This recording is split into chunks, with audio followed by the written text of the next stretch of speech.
What's up, my guys? Welcome to another show, NBA show from SBR. Make sure you guys go to sbrpicks.com/NBA. Check out all the articles and NBA content we have over there. I'm your host, Jay Money. That's my guy, Jordan Sharp. That's my guy, Junior Brown. We're here to break down these games. We're going to go ahead and break down today's Friday, and then tomorrow, Saturday as well. No show tomorrow. It's just one game, so we'll go ahead and add it on to today's slate. Jordan, what's up with you, my guy? Everything good with you?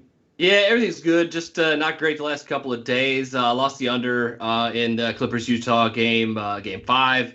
And then yesterday, the Nets just couldn't hang tough long enough there in that fourth quarter. And I think I got to give a little bit of credit to Coach Budenholzer, who finally figured out that Chris Middleton is your best player. And when you run him as 1A and Giannis as 1B, it works out pretty well. We'll see if that happens again tomorrow, but we obviously have a lot to talk about before that as well. So not great for me, 0-2 last couple of days. I do have a pretty good feeling about tonight's card, though, so I'm excited to talk it down with you guys. How about you, Junior?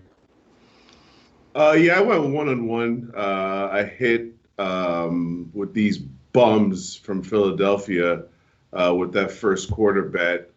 They did what we expected them to do, and then they did. Listen. First of all, I just want to apologize for the last 2 years for defending Ben Simmons' bum.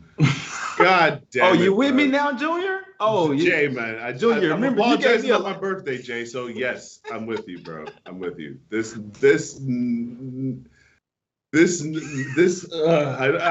don't even want to say it. This light-skinned brother here has got some problems putting the ball in the basket, bro. He's making Shaq look good out here. He's missing free throws left and right. This dude hasn't taken a shot in the fourth quarter in 2 straight games, and he's a starting point guard, and he's all NBA. No, sir. That's unacceptable. I'm sorry. I'm off the Ben Simmons wagon until further notice. Learn to shoot the goddamn basketball, bro. Hey, let's trash him some more, man. Let's trash him more. Yeah, no, I used to give Simmons a lot of heat, man, a lot of heat. And, I mean, deservedly so. That's the only thing I was saying was that he shouldn't be a starting point guard in this league. That's the only thing I was saying. I mean, obviously, he's damn near 7 foot. Why is he out there handling the ball like that? He can't shoot, and he can't shoot free throws. So that's the only thing that I was saying. Obviously, you got today's game, it's like you can't shoot, you're damn near useless. But he's made his way, like, on a defensive end or whatever. But, my guy, you got to learn how to – free throw is one of the easiest shots in the game. If you get in the gym and shoot 500 free throws a day, you should be shooting at least 60, 70%. I'm sorry. Shoot underhand. Switch your hand. Do what Tristan Thompson did. Something. There's a lot of things you can do to improve, but it starts with getting in the gym and living in the gym, and I guarantee your shot would improve. It's all about muscle memory, my guy. So you can just tell he's not really working at it. But I like to trash him I like to trash some players and teams when we're going on. First game up, my guys, Sixers versus Hawks. What we doing, Jordan? You say you liking some on these games, man. What we doing? Can you trust Ben Simmons them or what? I will say this. I think once Philadelphia loses this game, which I think they're going to, so I'm on the Hawks here +3. I think he needs to go and call up Draymond Green and do a lot of working out, because you're right, he's not a point guard. He's a power forward. He's him and Draymond Green, other than the lack of free throw ability and the lack of shooting ability for him to be outside, which Draymond Green had when he entered the league too. He worked at it, though. He actually became a pretty good outside shooter. That's the kind of mold of person I'd like to see Ben Simmons mold this game after. But I think that with the way that the second half molded out with only Embiid and Seth Curry being the ones that scored the basketball in the second half, I mean, Atlanta's just figured this team out. And on top of that, they're playing the best defense of these two teams over their last 2 games. You look at Atlanta in the second half of these games, they have a defensive rating of 85 in the last 2. They just make adjustments and they figure this thing out. And I think that with Embiid hobbled, that levels the playing field, I think, more than what's being given credit for, even though he's not really playing like it on through most of the game. So I like the Hawks here, man. I think they get it done at home. I think that them being home dogs here is understandable, but I think 3 is just. I see a 3.5 on the board. I think it's a little bit too much disrespect for this team, who defensively has figured some things out, I think, over the last 2 games. Got you, Junior. What you think about that, my guy? You think you riding with my guy Jordan with the Hawks, or what? What are we doing in this spot? I'm pretty disgusted by the 76ers, to be honest with you. I can't imagine they're going to lose to this Hawks team, but I'm watching it kind of unfold. And I'm not saying anything that people don't know, but Doc Rivers is being exposed. I know he's got a championship with the Celtics.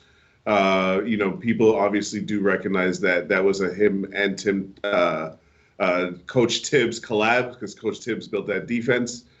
He has way too many collapses, bro. They've lost 2 games in a row where they're up damn near 20 points to a team that's, first of all, realistically, unless I'm mistaken, haven't the Sixers been up 20 points in the last 4 straight games at least one time at some point?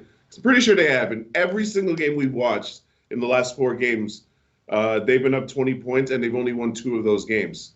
Whose fault? Is that not Doc Rivers' fault? That has to be the coach's fault at some point if the team keeps collapsing every single time.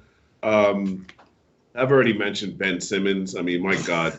If you don't take a shot in the last 2 fourth quarters of the game, what are you out there doing? Are you going to tell me you're out there stopping Trey? Because he's cooking.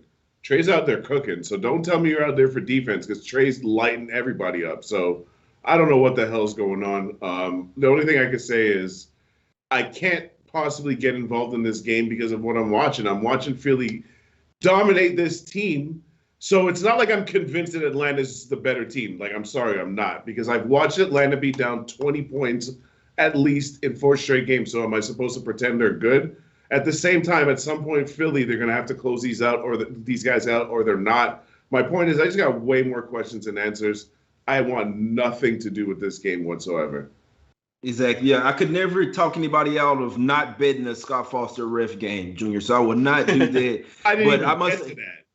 Yeah. Hey, I must say, I mean, exactly what Junior's saying. What happens? Sixers, even though they've lost back-to-back games, this team time and time comes out and smack the shit out of the Hawks in the first quarter and first half. I'll be on Sixers first quarter, first half, both of them -2, my guys. Let's cash. I like the first quarter better. I always say the Sixers don't come out with something here in the first quarter, they'll likely be losing. I know the Hawks, they know that they can win in Philly, but if they want to win this series, they know that it's going to have to be today. I don't think that they'll win this series. I think the Sixers will get it together. Now they got a couple games. I mean, you even up 26 in the last game, and you really just let off the gas. What is it? The Sixers bench is just not good. Obviously, they can't hang with the Hawks bench.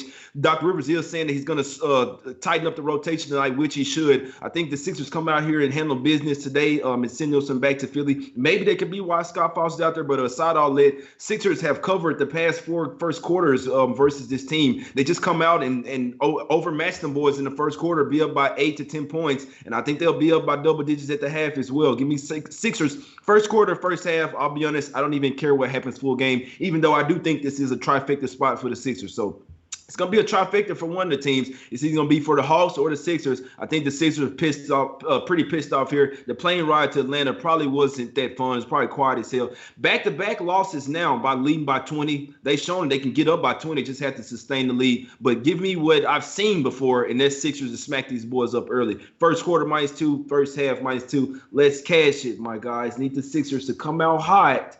Let's keep it going, man. But next game up, we have the Jazz versus Clippers. Now, this is a tough game, Junior, Jordan. This is a tough game right here. Now, we're going to see Conley likely come back, but Mitchell, they even started to listen to him question, but now he's guy has a flat tire out there, man. I don't know if you guys can see it, but Mitchell is hurt. He's hurting out there. I don't think he should be playing, but I respect the hell out of him that he is, Jordan. What'd you think in this one? Jazz, another #1 seed on the road in a must-win game, Game 6. What are we doing?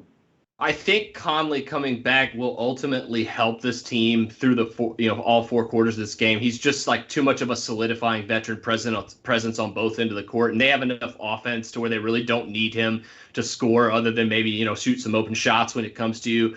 But if Donovan Mitchell doesn't play, that opens that up obviously for a whole nother realm where they're definitely going to need him tonight.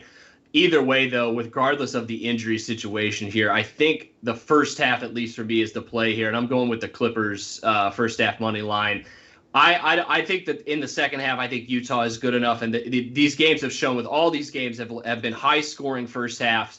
And the defense came much more heavily in the second half. And as the game got closer to the end, I think that happens again. But that favors the Clippers here in the small ball lineup. And I think if they continue to do that, if continue to have success in that at home, I believe that the Clippers can be ahead here. I think that the redemption, at least in their minds, is kind of going to be winning this game and getting to the Western Conference Finals and then saying, you know what, we lost Kawhi. It doesn't matter what happens in this. We've proven it wrong. We've finally gotten over that hump that we have failed to do. They're 0-6 in these games, these closeout games to go to the Western Conference Finals since 2014-15, and that dates back to the quote-unquote Lob City days. But obviously the bubble loss from last year still stings very heavily in these guys' mind. And I think they kind of showed that a little bit in this last game. So I think Utah might ultimately win this game, to be honest. They're favored for a reason. They've been taking on a little bit of money here recently, which I think that's for a reason. But I do think the Clippers, at least for the first half, are going to give them enough problems to be ahead here. So I got them on the money line, plus 110 in the first half of this one. Got you. Junior, what you thinking with this one, man? This is a tough game, man. We've seen Conley come back into the Jazz lineup and kind of mess up their flow here. Now, Mitchell's questionable. The guy's a baller. He's a tough one. He's not missing this game. Obviously, the season on the line as well, even though he's hurt. If he's played the last 3 games, he's going to play this one as well, Junior. So what you think about this one with Conley like coming back, and what you think about PG playoff P over there, Junior? I think he just needs to do less talking and just keep doing what he's doing. Like he's way too concerned with what everybody else has to say. Everybody makes fun of Kawhi for being a robot, but you know what's good about him being a robot? He doesn't really have too much to say. He just goes out and plays and lets his game do the talking. Paul George is way too worried about what everyone says about him, and he's trying to create the narrative with his mouth instead of letting his game do the talking. Now, in the last 3 games, he scored over 30 points. So he's doing that right now. I'm just saying that why does he have to come out and start talking shit as if we haven't seen the nonsense he's done in the last couple of years?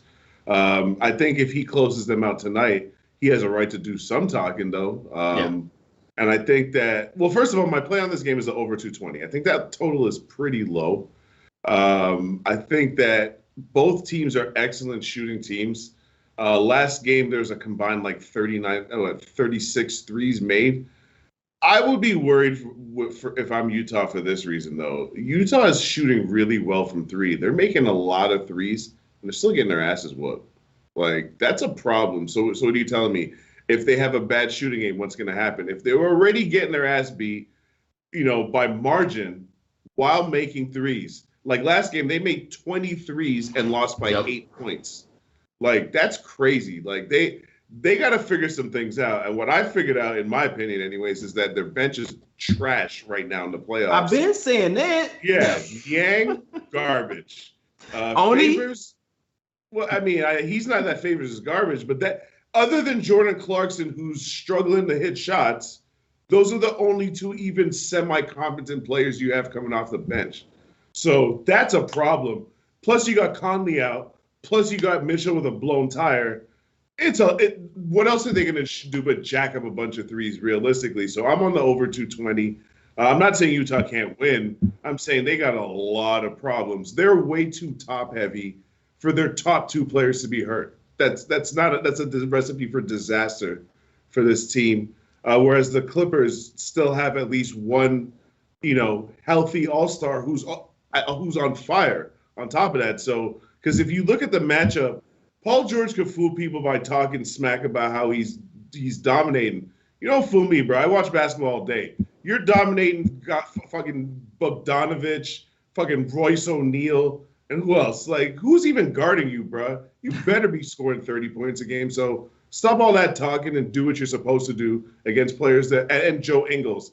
At one point, there was memes about Joe Ingles being you being his son.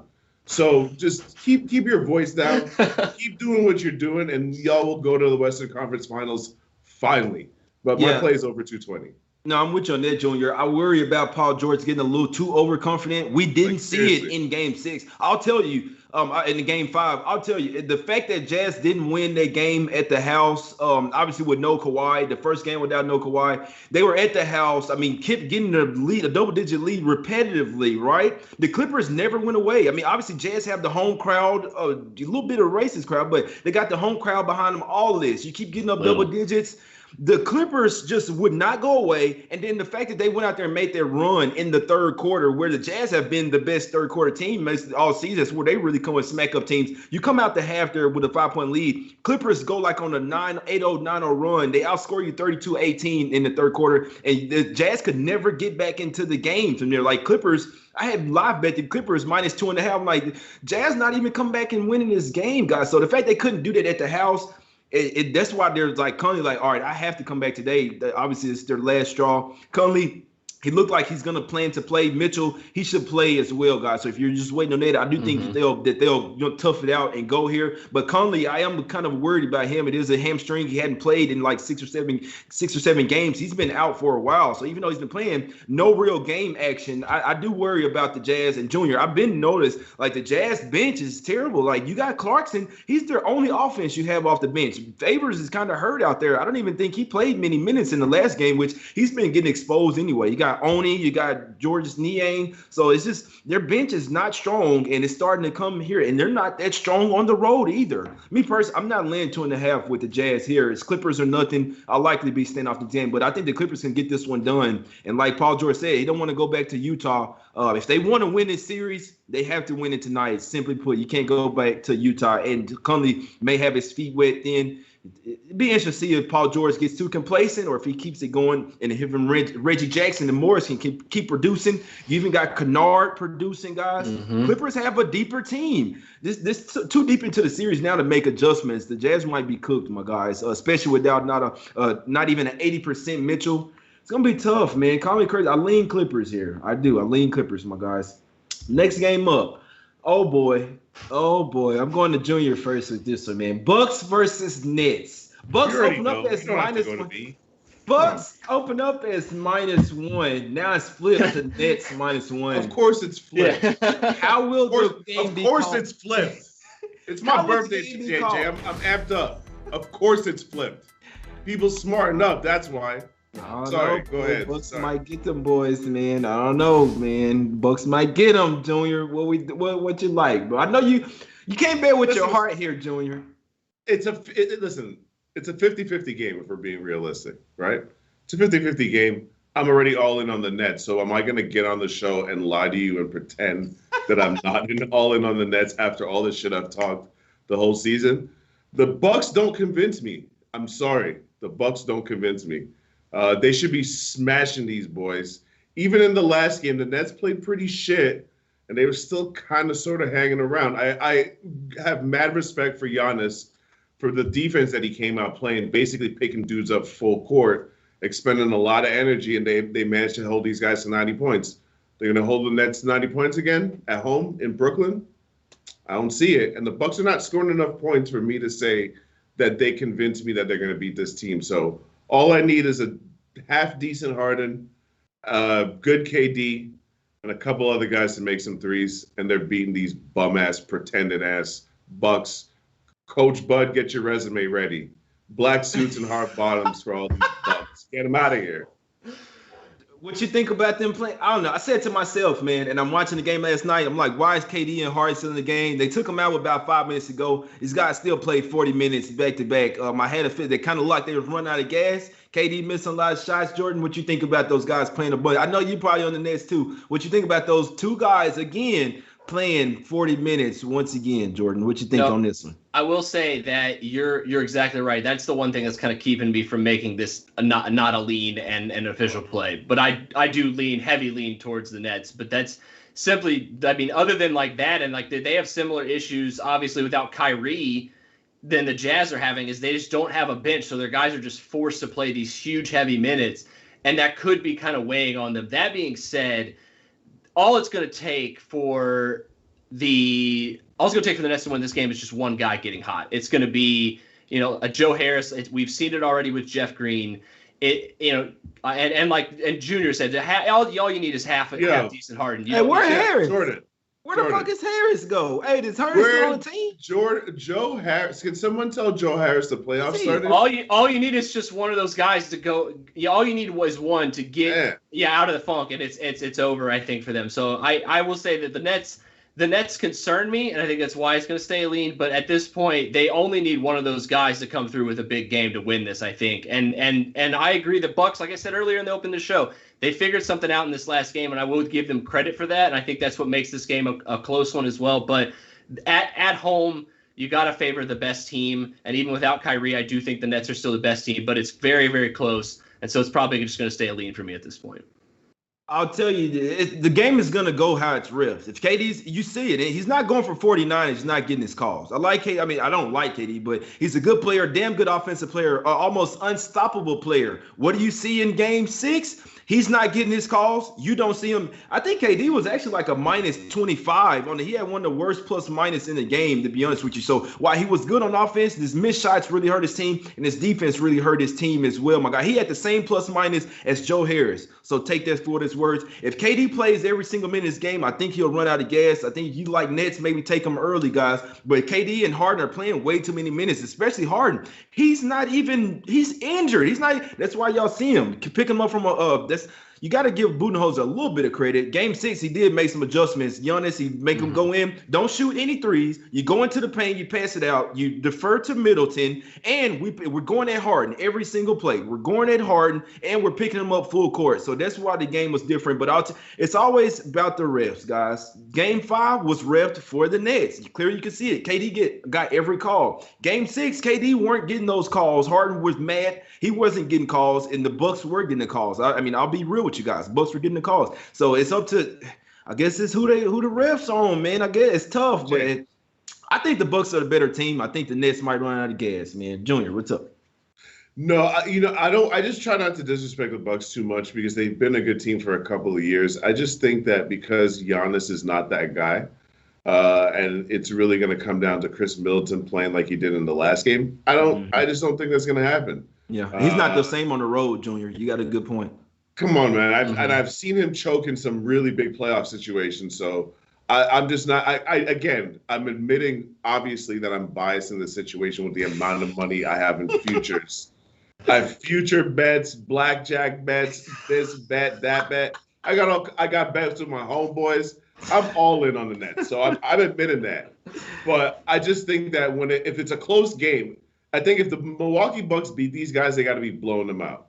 If it's a close game, which the spread kind of is indicating that they believe it's a close game, because realistically at home, this is a short line from the Brooklyn Nets. Regardless of the fact that they're hurt, they've already shown they could beat these guys at home. So technically a -1, it's a little bit disrespectful to Brooklyn, in my opinion. So that's the only reason I'm on this game. I don't need to put more money on this game. I already have enough.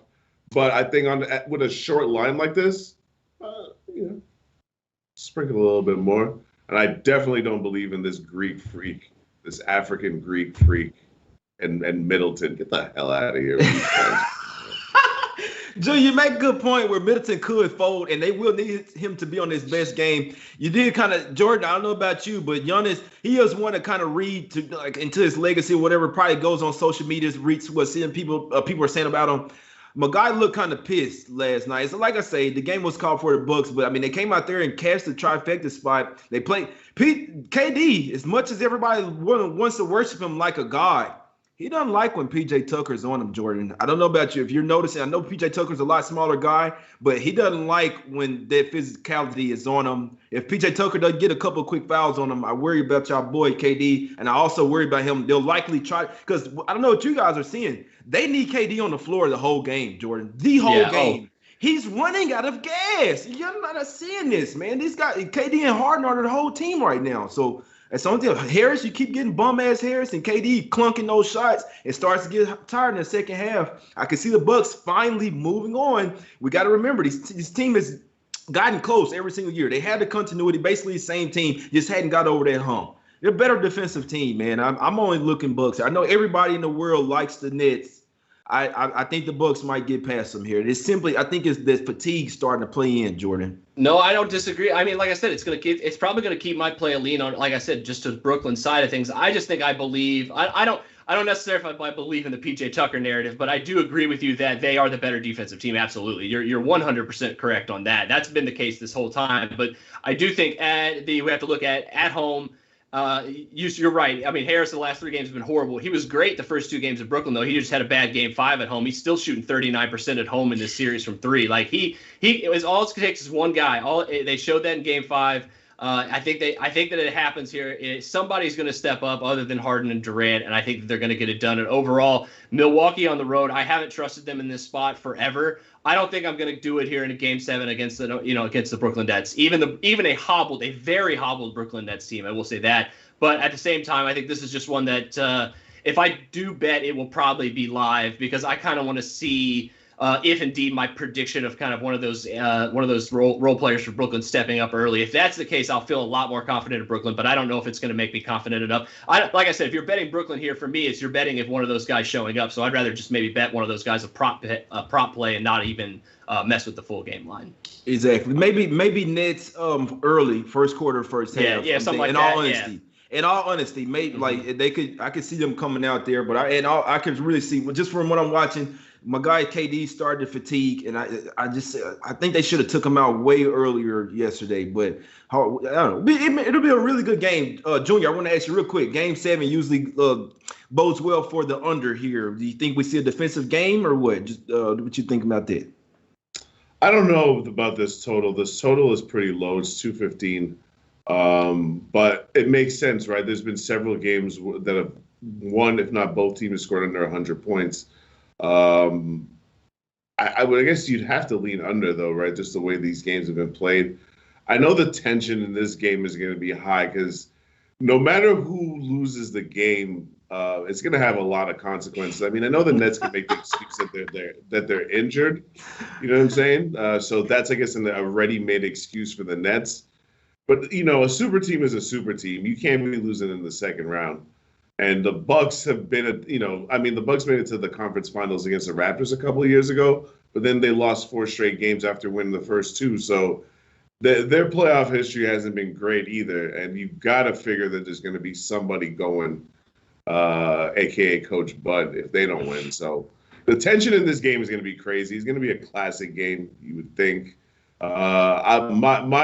My bet as a betting man is that the best player, Kevin Durant, is better than their best player, Giannis, especially if it's a close game. Jordan, what you think about the total? What do you think about the total? And who do you think has the better coaching staff? I am going to punt absolutely on that the latter question. I will answer the former, though. I think that Junior is correct to think that this game is going to be kind of chippy. And I kind of agree with that. The problem is with that, I don't know if the referees are going to use that as an excuse to make this game won by the free throw line or just to let these two teams go at it. My hope is that they just let them go at it. We have a purely called, game 7 here. My fear is that it's not. And if that's the case, I think I'm not betting the total because I think the over has actually a good chance if there's a lot of free throws in this one. That being said, if there's not, and this game is, a desperation style defense game for both teams, I would absolutely lean towards the under. Got you. I still wanted to ask you. I don't know, just me personally. I'm starting to see some deficiencies from the Nets coaching staff, and it's mainly minutes being played, my guys. But they have to, right? You can't be putting guys like Shaman and Bruce Browne and shit out here. You can't because they're not Durant's bums. playing. You need KD to play the whole game, bro. He's playing 48 minutes. That's a lock. And Harden's probably playing at that many too, unfortunately. But yeah, he's going to have to. Do you guys have any news on Chris Paul? Like, how long is Chris Paul out? That's actually a good question. I saw something. I saw something this morning that they said that he's getting reevaluated tomorrow, Saturday. That would be Saturday for those watching this late. But if obviously they're hoping that the Utah wins tonight, they force a game 7 because then game 1 wouldn't be till Tuesday. But they said that it's possible he misses a first game, but they don't expect it to be much more than that, I think is what they said. But that's obviously way up in the air right now. But I think that was a Woj report. I'd have to go back and look, but I believe that's what they said this morning. First of all, old man Paul's getting some much needed rest. Mm-hmm. I know they say he has COVID, but it doesn't seem like he's like feeling the effects of it, and he's vaccinated apparently. So I'm no doctor, and I'm not vaccinated. So, but apparently that makes the effects be like, that lowers the effects, right? My point is, if Chris Paul is healthy, are the Suns not the best team left in the playoffs right now? Like, am I crazy to say that? Because kind of seems like they are to me. Guys, what if Kyrie comes back for game 7? I sort of I've been praying about that since yesterday. I haven't been to church in like 20 years. I might need to go. There's a church on every corner in Costa Rica, so it won't be hard to find one. I might have to go get some rosary beads. Yeah, I was thinking about the might have to stop by a mosque real quick too, just to double down. Hilarious, man. Trying to find me a temple. If Kyrie plays, bruh, Anyways, I'll be the definition of gassed up at that point. No, I can dig it, man. I can dig it. I understand the home team game 7. I understand it, my guys. It'll be interesting to see, man. I can't wait to watch the game. I really hate betting games that could really go either way like that. But I guess what I'm saying is if I had to bet the full game, if I had to bet the game, I'd be on Nets first quarter, first half, and then I'd be on Bucks full game, my guys. And obviously the Nets come out. Either way, I'll be trying to look for some plus money, some plus the points. Live betting either way, obviously on a -1 spread, either way, either team goes up 4 or 5, you're going to get a better number money line as well, my guys. So wouldn't argue anybody off live betting it. I want to see the Nets come out pretty hot, and then KD and Harden play every minute of the game and choke it like the Bucks usually do. No offense to Junior there, it's just that y'all know, but I've been saying it. I like the Bucks. And I don't live in Milwaukee, never been there, but I do hope the Bucks win this series, my guys. Just a personal opinion though. But Jordan, break them off with your officials, my guy. Let's get it with Hawks +3 tonight and Clippers first half money line. Got you. Junior, my guy. I already knew what you was on. I ain't even have to. I shouldn't even ask. That's why I didn't ask Junior about the coaching staff. I ain't gonna even ask him about that. Junior, what we liking, my guy? Nets -1 tomorrow. Tonight over 220. Clippers Jazz. Got you. I'm on Sixers first quarter, first half, my guys. Let's cash it, man. Need these Sixers to come out hot, my guys. So I'm not necessarily fading my guy Jordan. I don't even want to have nothing to do with Sixers full game, but I must say I do think it's a trifecta spot for the Sixers. I think we see a game 7. Nothing for me on Clippers Jazz, guys. Tough game. Bucks Nets. Lean Nets early, lean Bucks full game, my guys. So it's just my opinion, though. Everybody has. Let's go burn some sage, J Money. Burn some sage for Kyrie. Hey, that sage apparently works. Boy, Kyrie burned that sage, start cooking on the boys, man. But we'll burn a different kind of sage, though. Oh, okay. I definitely can dig that, guys. But appreciate everybody in the chat, guys. Tune in, hit the like button, subscribe. It's my guy, Junior Browne. It's my guy, Jordan Sharp. I'm your host, J Money. We appreciate everybody for tuning in. Go to sbrpicks.com/NBA. Check out the articles, NBA content we have over there. We'll be back on Monday, my guys. We gone.